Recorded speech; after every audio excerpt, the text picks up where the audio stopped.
Chaque jour, Charles et Carole vous présentent la leçon de l'école du sabbat.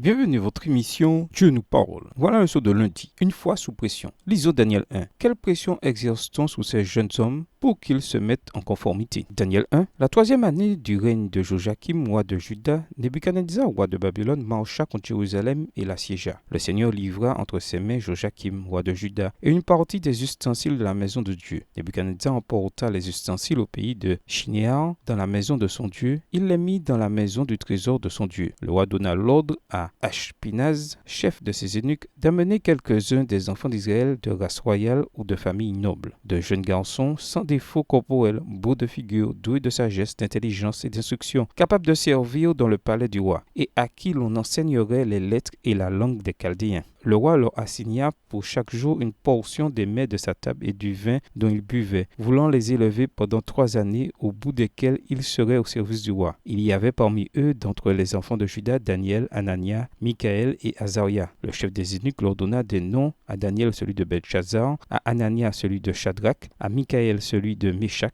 et Azaria celui d'Abednego. Daniel résolut de ne pas se souiller par les mets du roi et par le vin dont le roi buvait. Et il pria le chef des eunuques de ne pas l'obliger à se souiller. Dieu fit trouver à Daniel faveur et grâce devant le chef des eunuques. Le chef des eunuques dit à Daniel: Je crains mon Seigneur le roi, qui a fixé ce que vous devez manger et boire. Car pourquoi verrait-il votre visage plus abattu que celui des jeunes gens de votre âge? Vous exposeriez ma tête auprès du roi. Alors Daniel dit à l'intendant à qui le chef des eunuques avait remis la surveillance de Daniel, de Anania, de Michaël et d'Azaria: Éprouve tes serviteurs pendant 10 jours, et qu'on nous donne des légumes à manger et de l'eau à boire. Tu regarderas ensuite notre visage et celui des jeunes gens qui mangent les mets du roi, et tu agiras avec tes serviteurs d'après ce que tu auras vu. Il leur accorda ce qu'ils demandaient et les éprouva pendant 10 jours. Au bout de 10 jours, ils avaient meilleur visage et plus d'embonpoint que tous les jeunes gens qui mangeaient les mets du roi. L'intendant emportait les mets et le vin qui leur était destiné et leur donnait des légumes. Dieu accorda à ces 4 jeunes gens de la science, de l'intelligence dans toutes les lettres et de la sagesse. Et Daniel expliquait toutes les visions et tous les songes. Au terme fixé par le roi pour qu'on les lui amena, le chef des eunuques les présenta à Nebuchadnezzar. Le roi s'entretint avec eux, et parmi tous ces jeunes gens, il ne s'en trouva aucun homme comme Daniel, Anania, Michaël et Azaria. Ils furent donc admis au service du roi. Sur tous les objets qui réclamaient de la sagesse et de l'intelligence, et sur lesquels le roi les interrogeait, il les trouvait 10 fois supérieurs à tous les magiciens et astrologues qui étaient dans tout son royaume. Ainsi fut Daniel jusqu'à la première année du roi de Cyrus. En arrivant à Babylone, ces 4 jeunes hommes sont face à un défi des plus sérieux pour leur foi et leur conviction. Ils sont choisis pour suivre un entraînement spécial afin de servir le roi. Les rois de l'Antiquité recrutaient souvent les meilleurs éléments parmi leurs captifs pour servir au palais royal et ainsi leur inculquer la loyauté envers le roi et les dieux de l'Empire qui les avaient capturés. En effet, tout le processus était prévu pour donner lieu à une sorte de conversion et d'endoctrinement qui aurait pour conséquence un changement de perception du monde. Dans ce processus, on changea le nom des captifs hébreux. Un nouveau nom indique un changement de propriétaire et un changement de destin. Ainsi, en renommant les captifs, les Babyloniens voulaient affirmer leur autorité sur eux et les forcer à assimiler les valeurs et la culture de Babylone. Leurs noms d'origine, qui renvoient au Dieu d'Israël, sont remplacés par des noms qui honorent des divinités étrangères. En outre, le roi décida que les jeunes hommes mangeraient des mets de sa table. Manger de la nourriture du roi avait des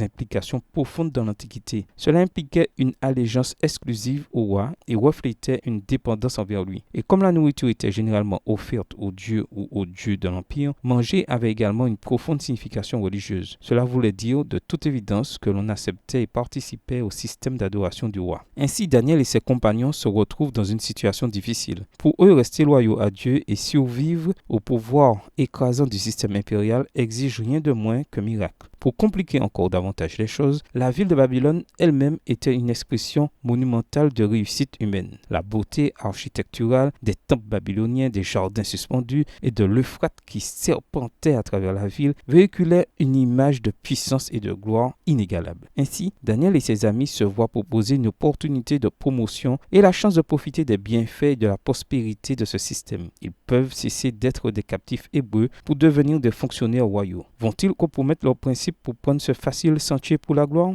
Quelles raisons ces garçons auraient pu avancer pour décider de compromettre leurs convictions? De quelle manière êtes-vous peut-être face à des défis similaires, même s'ils sont plus subtils? Au revoir et à demain si Dieu veut. Dieu nous parle. Chaque jour, Charles et Carole vous présentent la leçon de l'école du sabbat.